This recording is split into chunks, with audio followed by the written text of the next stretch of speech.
always thought my grandparents had a perfect marriage. Then, while helping them pack for a move, I discovered a hidden box that proved my entire family was a lie. The house was more than a house. It was a testament to a love story that had been told to me my entire life. It was a sprawling, two-story Victorian with a wraparound porch, a yard full of blooming hydrangeas, and a century-old oak tree that had seen every birthday, holiday, and celebration I could ever remember. My grandparents, George and Evelyn, were the quintessential picture of a perfect couple. He, with his booming laugh and an endless supply of stories, a retired history professor who seemed to have a connection to every era. She, with her gentle hands and soft-spoken demeanor, who tended her garden with the same care she gave to her family. Their 55-year marriage was the bedrock of our family, the gold standard by which all other relationships were measured. They were the ones we all looked to for guidance, for proof that love could be unwavering, that a life could be built on a foundation of unshakable loyalty and commitment. When they announced they were finally selling the house and moving into a smaller condo in a retirement community, it was a moment of profound sadness, a closing of a chapter that felt impossibly long and beautiful. My grandfather, now 86, was slowing down, his steps growing more careful on the stairs. The yard had become a burden for my grandmother, her hands no longer as strong as they once were. It was time to simplify, they said. It was a new beginning, a final, peaceful chapter to a life well lived. I, as the eldest grandchild, volunteered to help them pack. It felt like a sacred duty, a way to say thank you for a lifetime of memories. The task was monumental, a journey through decades of their life together, a physical excavation of a love story I thought I knew everything about. Every box was a treasure chest of memories, yellowed photographs of their wedding, a collection of my father's baby shoes, my grandmother's old recipe cards, scribbled in her elegant cursive. Each item was a puzzle piece, and I was helping to put their entire life together in a new, smaller box. I believed, with a certain certainty, that I knew exactly what that picture was going to look like. The discovery was a cruel twist of fate, a moment of profound irony. I was in my grandfather's study, a room filled with the scent of old books and pipe tobacco. I was tasked with clearing out his heavy wooden desk, an antique he had inherited from his own father. My grandmother told me that all the drawers were empty, but as I began to lift the desk to move it, I noticed something hidden. Beneath the main drawer, there was a false bottom, expertly crafted, the wood seamless with the rest of the desk, but a small, almost invisible notch gave it away. My curiosity, a trait I had inherited from my grandfather, got the better of me. I pried it open, my heart thumping with a mix of excitement and unease, a premonition of a truth I was not prepared to face. Inside, there was a small, tattered leather pouch. I opened it and found three things: a faded, black and white photograph of a young woman I didn't recognize, a handful of letters tied with a thin, brittle ribbon, and a small, leather-bound journal, its pages yellowed with age. The journal was the most compelling item. My hands trembled as I opened it, the pages whispering with the secrets of a life I had never known. The handwriting was unmistakably my grandfather's, the familiar, elegant script I had seen on 1,000 birthday cards. But the words were a foreign language, a secret history of a man who was not the man I thought he was. The journal was a confessional, a detailed account of a life he had lived before he was George. It was the story of a young, passionate man who had fallen in love with a girl named Clara. He described her with a tenderness and a longing that I had never heard him use when he spoke of my grandmother. The entries spoke of stolen moments, of secret rendezvous, of a love that was afire, all-consuming and reckless. But the most devastating revelation was yet to come. I turned a few more pages and found a single, heartbreaking entry. Today, Clara told me she's pregnant. I am to be a father. I am terrified, and I am happier than I have ever been in my life. The entry was dated over 60 years ago, a full 2 years before my grandfather and grandmother's wedding. A son. He had a son, a child born out of a secret love, a child he had never spoken of. My world, the one built on the solid foundation of my grandparents' perfect life, crumbled in that moment. The journal was irrefutable proof. The man who had taught me honesty and integrity had a child I knew nothing about. And who was Clara? Where was their son, Arthur, now? My mind reeled with 1,000 questions, but the most pressing one was a simple, devastating why. Why had he kept this secret for so long? Why had he married my grandmother while carrying a secret of this magnitude? My grandmother walked in just as I was staring at the journal, her hands full of old curtains she was taking down. She saw my face, saw the pouch on the desk, and the color drained from her cheeks. The curtains slipped from her grasp and fell to the floor in a dusty heap, a quiet, symbolic end to a perfect life. Amelia, what have you found? She whispered, her voice barely audible, a fragile whisper that held a lifetime of fear that I didn't answer. I just held up the journal, my hands shaking violently. Her eyes, usually so kind and warm, filled with a look of pure dread. She sank into the leather armchair, her posture suddenly frail and old, as if the weight of a 60-year-old secret had just come crashing down on her. I was never supposed to know about this, I said, my voice cold and hard, a stranger's voice. Grandpa has a son. His name is Arthur. Who is Clara? What happened? She broke down, the quiet, silent tears of a woman who had been living a lie for decades. It was a long time ago, Amelia, she finally managed to say between sobs. Before your grandfather and I were married. He was a young man. A student. He fell in love with a girl, a beautiful, spirited girl named Clara. But their families, they were from different worlds. My family, a wealthy and influential one, disapproved of the match. They forced him to end the relationship. They paid Clara to leave town. She had the baby. And your grandfather, heartbroken and pressured, went along with the plan. Shortly after, he married me. An arranged marriage of sorts, between two prominent families. But it was never a marriage of love for him at first. She told me this had been their secret for over 60 years. George and I, we tried to be the perfect couple. We built a life, a family. But the ghost of that little boy has always been between us. We never spoke of him. It was a condition of our marriage. But he never forgot him. He saved those things, the journal, the letters, the photograph.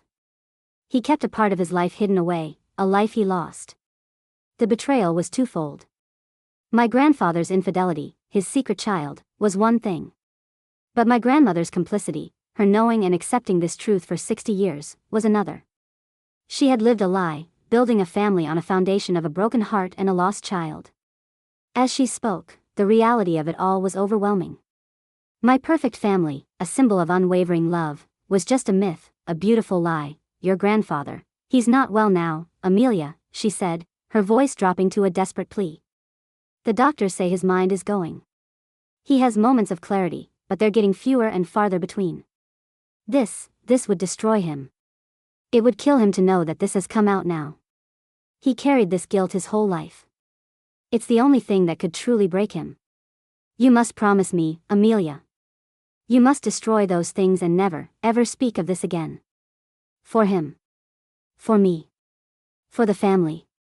She was asking me to become a conspirator, to participate in the very lie that had defined their lives. I held the journal in my hands, a tangible piece of proof that my entire family's history was not what it seemed. The name on the page, Arthur, was not just a name. It was a person, a life my family had discarded, a secret that had been buried in the false bottom of a desk for over half a century. And now, I was being asked to bury it all over again. The choice was a moral one, a choice between honoring my grandmother's pain and respecting my grandfather's right to be seen for who he truly was, a flawed, human, and deeply broken man. The weight of that choice was unbearable. I couldn't just destroy the evidence. I couldn't become a conspirator. The truth, once unearthed, felt like a moral obligation, a debt I now had to pay. My perfect family, a myth I had cherished for a lifetime, was gone. All that remained was a secret, a heavy silence, and a burden I was completely unprepared to carry. I couldn't just destroy the box.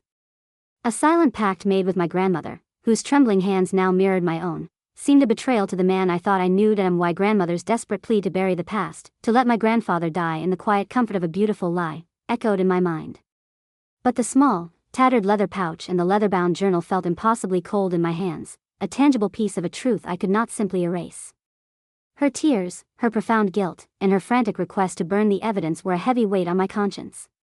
My perfect, loving grandmother, the woman who had nurtured me with apple pies and gentle stories, was asking me to become a conspirator, to participate in the very lie that had defined their lives. My grandfather, the wise, kind man whose memory I was now being asked to help erase, had been living a double life. The irony of it all was a bitter taste in my mouth, a flavor of betrayal and profound sadness. I stood in his study, surrounded by a lifetime of his cherished belongings, now tainted by this dark secret, and knew I could not just throw it all away. The truth, once unearthed, felt like a moral obligation, a debt I had inherited from a man who could no longer speak for himself. That I didn't give my grandmother an answer. I couldn't. I simply folded the yellowed photograph, put the letters and the journal back into the pouch, and tucked it all away in my backpack. I couldn't trust myself to destroy them, and I couldn't trust her not to try and do it herself. The pouch, once hidden in a desk, was now hidden on my back, a burden I was forced to carry alone. The act felt like a silent rebellion, a decision to honor the truth, no matter how painful, over the comfort of a lie. That night, sleep was a foreign concept. My mind raced with questions about Clara and Arthur.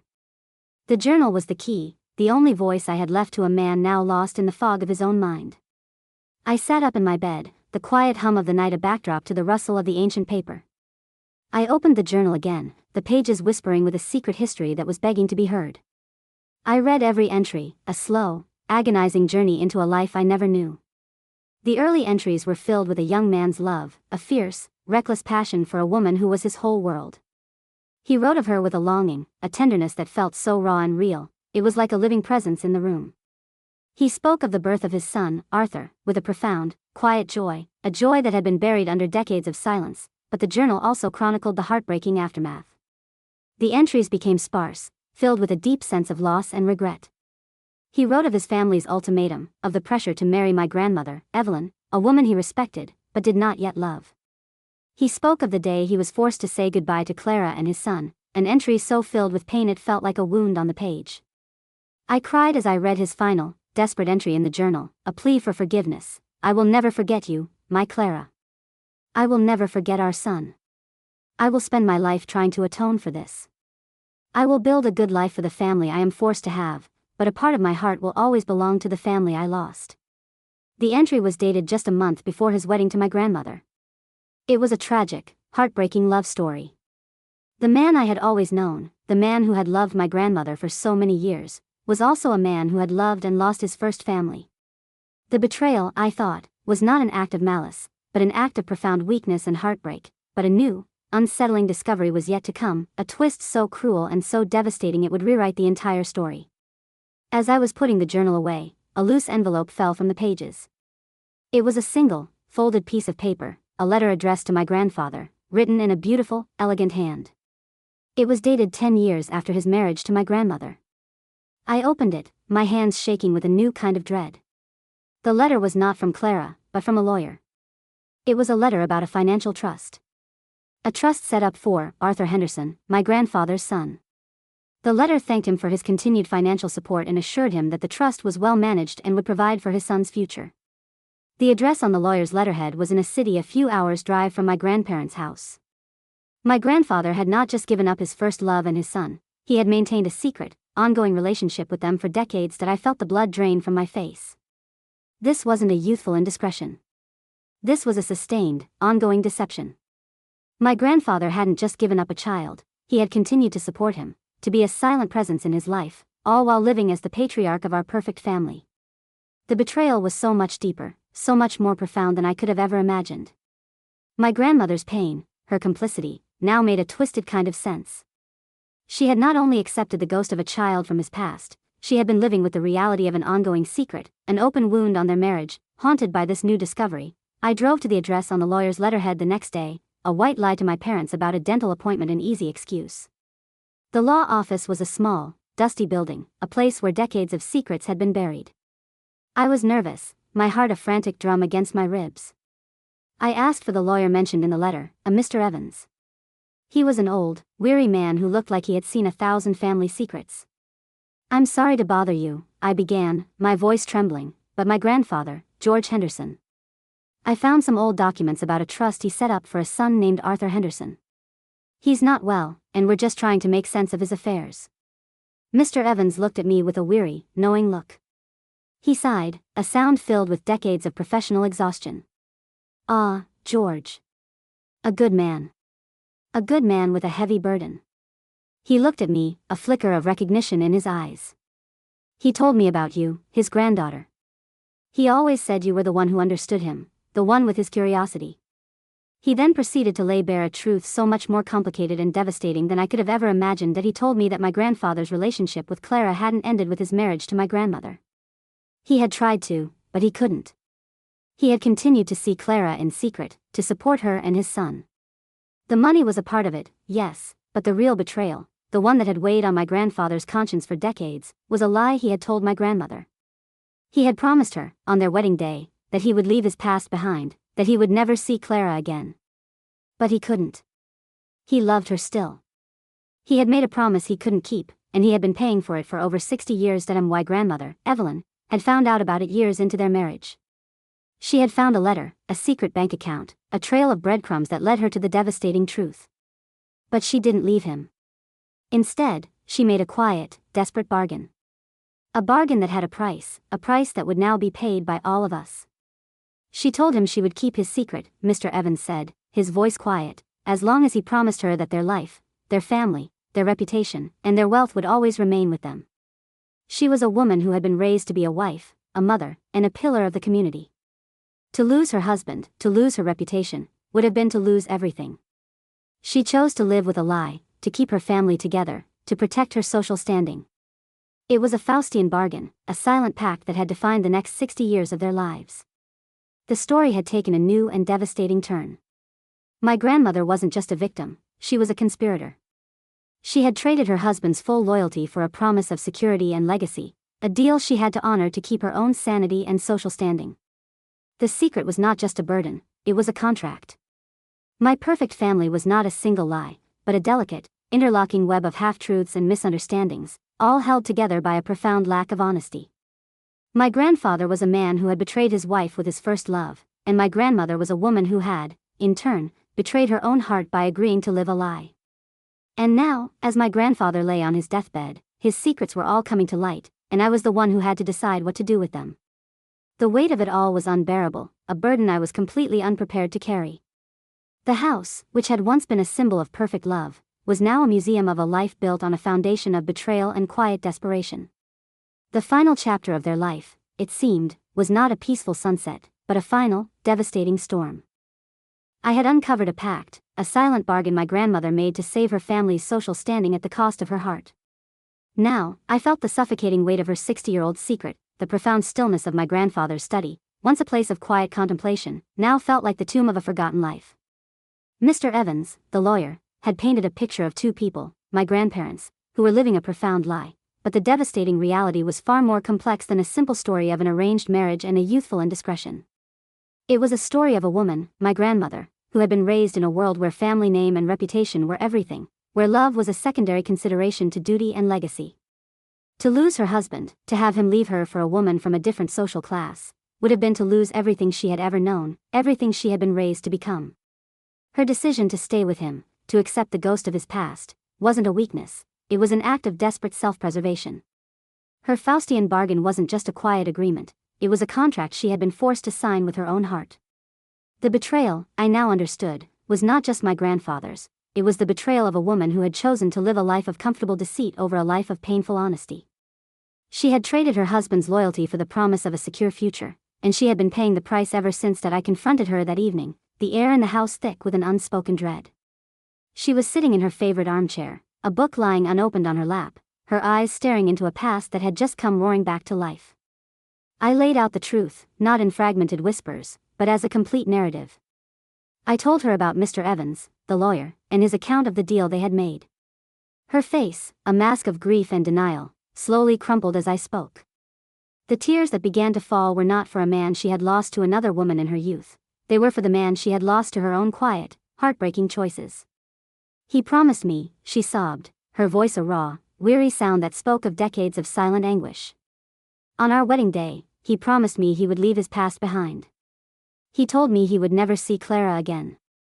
I believed him. I wanted to believe him. But the ghost of her was always there, in his eyes, in his silence, in the way he would sometimes look at our children as if they were not the only children he had. Then, I found the evidence. I found the bank statements, the letters, the trail of breadcrumbs he had left behind. I confronted him, and he confessed. He confessed that he had never been able to let her go. He confessed that he was still a part of their lives. I could have left him then. I could have exposed him. I could have ruined him and his family. But what would have happened to us? To our family? To your father and your aunts? The scandal would have destroyed us. It was a different time, Amelia. A woman didn't just walk away from her life. So, I made him a bargain. I made him a promise. I told him I would keep his secret, as long as he promised me that our family's legacy, our wealth, our reputation would always be safe. I traded his secret for our security. I chose to live with a lie, to keep our family together. Her confession hung in the air, a devastating tapestry of love, betrayal, and sacrifice. The perfect marriage was never about two people who loved each other unconditionally. It was a complicated, symbiotic relationship built on secrets and promises. She was a woman who had given up her heart to save her family's social standing.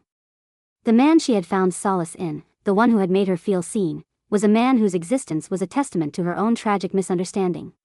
And now, as my grandfather lay on his deathbed, his secrets were all coming to light, and I was the one who had to decide what to do with them. The weight of this new knowledge was almost unbearable. I had to find Arthur.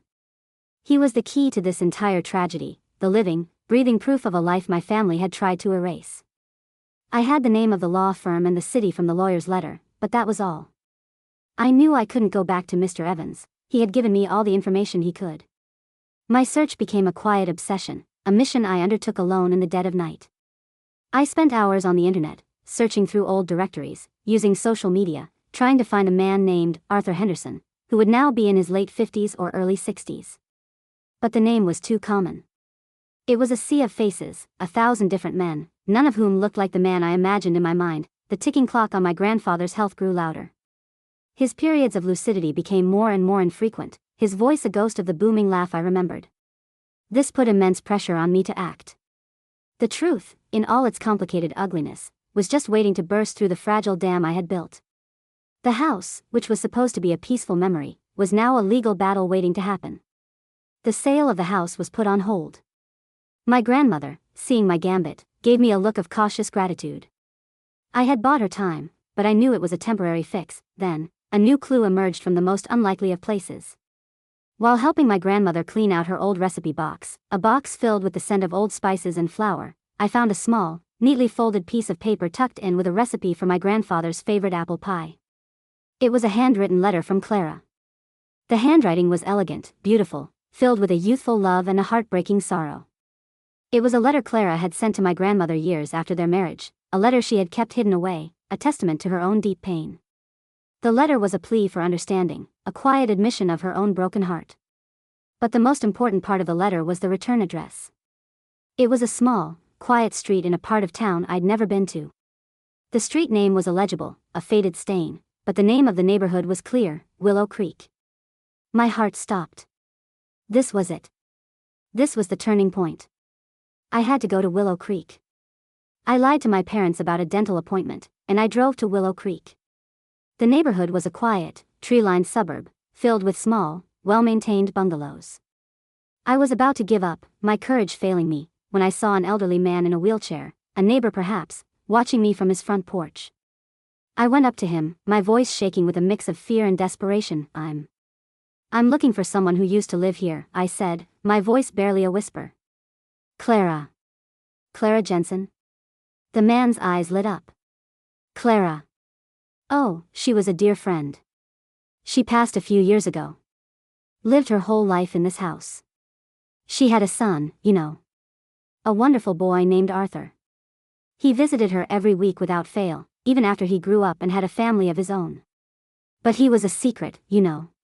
She never told anyone who his father was, just that he was a very important man who loved them very much and supported them all their lives. My heart stopped. My grandfather hadn't abandoned Arthur. He had been a part of his life, a secret father who had supported his second family from the shadows. The betrayal was so much deeper, so much more profound than I could have ever imagined. My grandmother's complicity, her pain, her silence, she hadn't just endured one secret child. She had endured a secret, ongoing relationship, a second secret life that had been a part of their existence for over 60 years. This was the true nature of their 60-year lie. The man I had idolized was a master of deception, a man who had not only cheated on my grandmother but had also had a second family that he had secretly loved and supported his entire life. And now, as he lay on his deathbed, his secrets were all coming to light, and I was the one who had to decide what to do with them. The ghost of my grandfather's past was no longer just a ghost, it was a living, breathing reality, and I was at the center of it all. The perfect family I had known was gone, replaced by a tangled web of lies and secrets, and I was being asked to become a part of the very conspiracy I had so desperately tried to unravel. What would I do? Would I protect the woman who had lived a lie for 60 years, or would I finally bring the truth to light, no matter the cost to our family's fortune and legacy? The choice was mine, and the weight of it was unbearable. My family's fate was now in my hands, a burden I was completely unprepared to carry. The perfect family I had always known was a fiction, but the very real, very messy family I had just discovered was now my responsibility. My grandfather's dementia gave way to a moment of chilling clarity. His final, desperate mission was a burden he chose to pass on to me alone. The silence that fell over the house after my grandmother's confession was thick with a new, crushing reality. Her secret digital life, the photos, the messages, all of it seemed trivial now, a small, insignificant ripple in an ocean of my grandfather's deep, dark secrets. He hadn't been a man pushing his family away out of indifference. He had been an exile, a man who had changed his very identity to escape a past he felt he had destroyed. His silent suffering was not a personal affliction, it was a lifelong mission of atonement.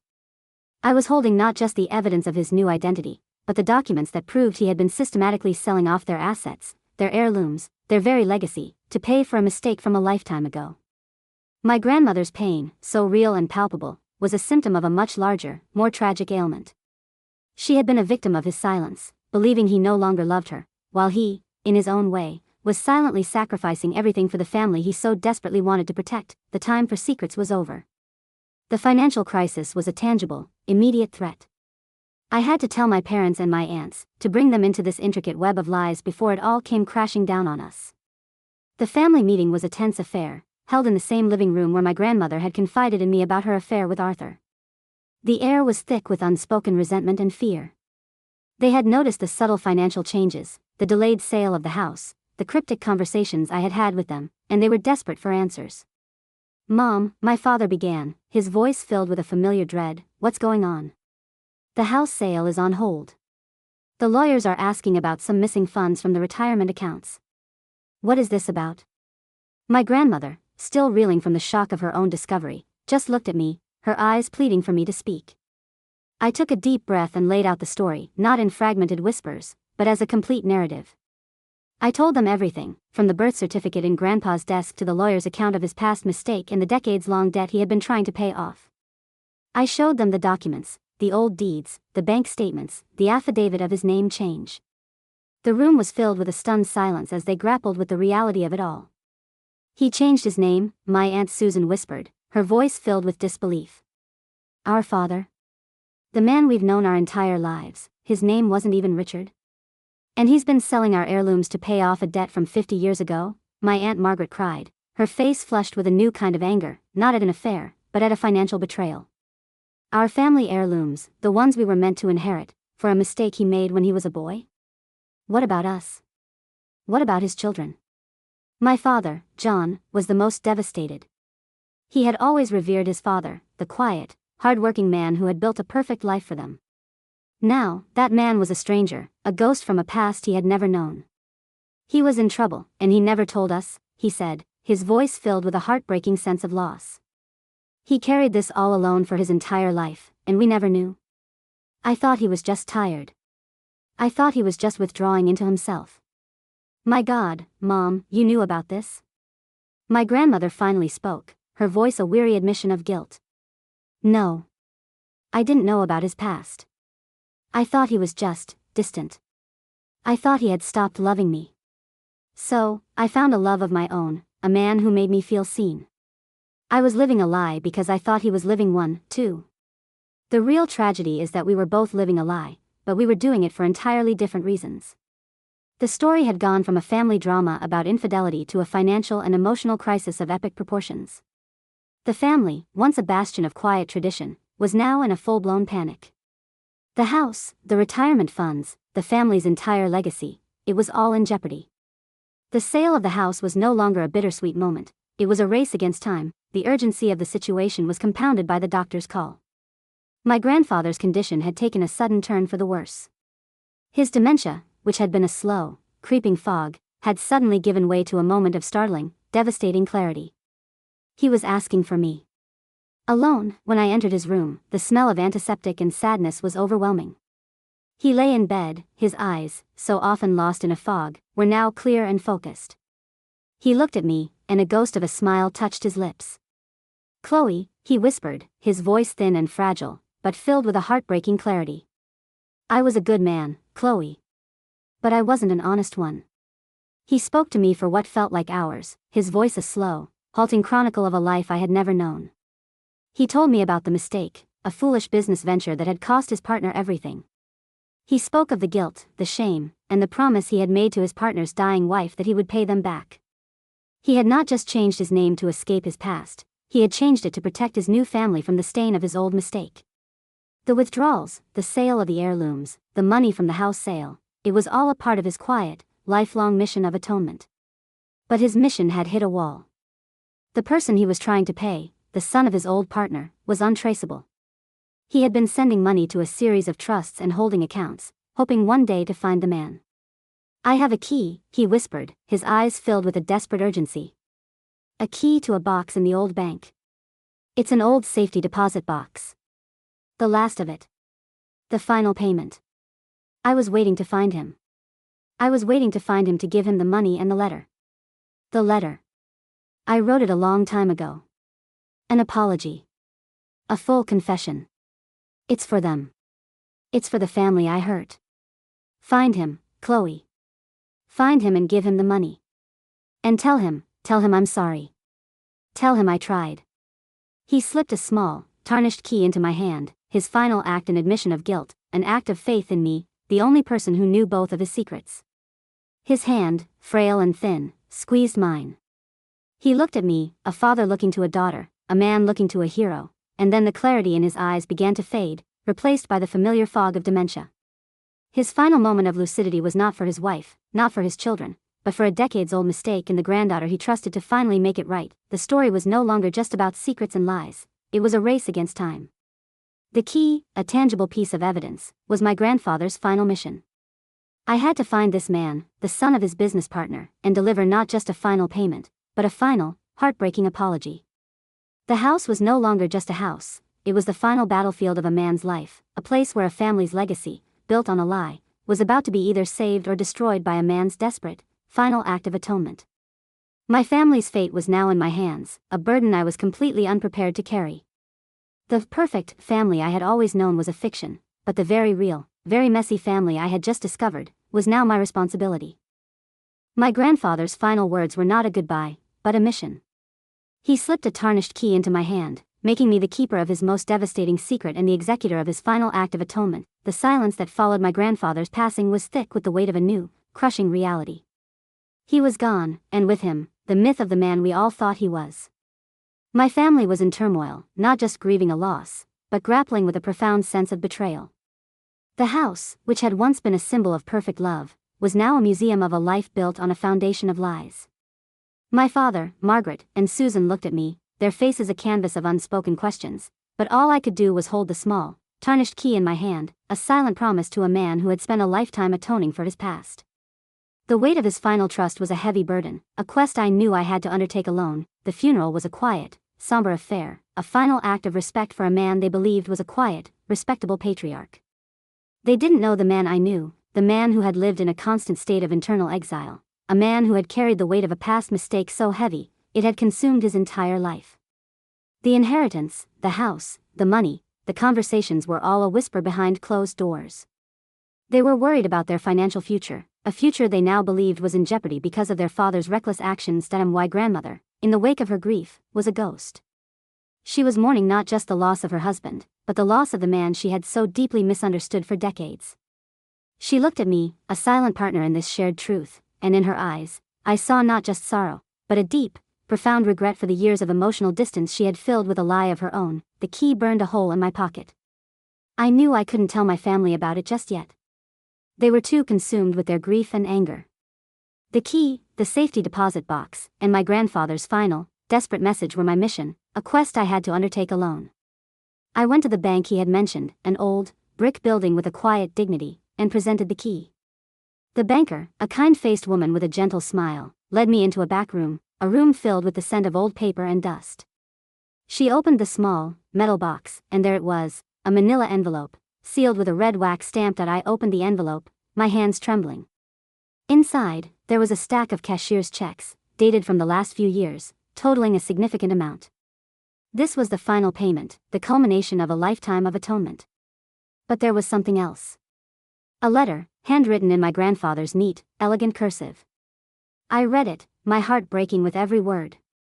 It was a confession, a full and complete admission of guilt for the business mistake that had cost his partner everything.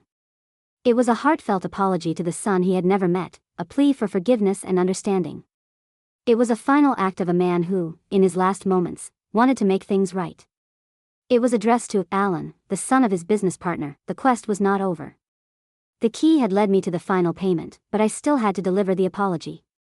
With the help of Mr. Jennings, the lawyer, I managed to track down Alan, the man my grandfather had spent his entire life trying to find. He was now in his early 60s, living a quiet life in a small town 2 states away. I called him, my voice shaking as I introduced myself and explained the reason for my call. He was skeptical, but he agreed to meet with me. The weight of my grandfather's secret, once a burden on my soul, was now a tangible mission, and I was determined to see it through. The meeting with Alan was a quiet, emotional affair, held in a small, nondescript coffee shop. He was a man with a kind face and tired eyes, a mirror of my own father.